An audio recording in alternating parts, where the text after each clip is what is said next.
உன்னிடம் ஆசி வாங்கி வந்தவரே சனி பகவானே, சனி பகவானே. அந்த ஈசனையும் விடுவதில்லை நீசமுள்ள உங்க கோணம். பேச்சுக்குள்ள சூடு வரும் நீங்க வந்து தங்குமிடம். நீசமெல்லாம் நீக்கிடுங்க நேச சனீஸ்வரரே.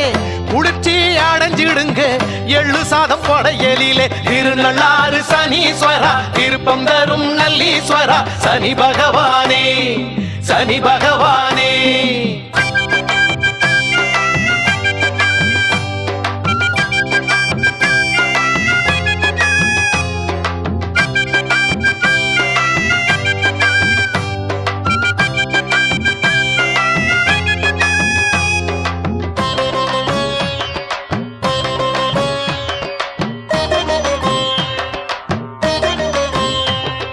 காக்கை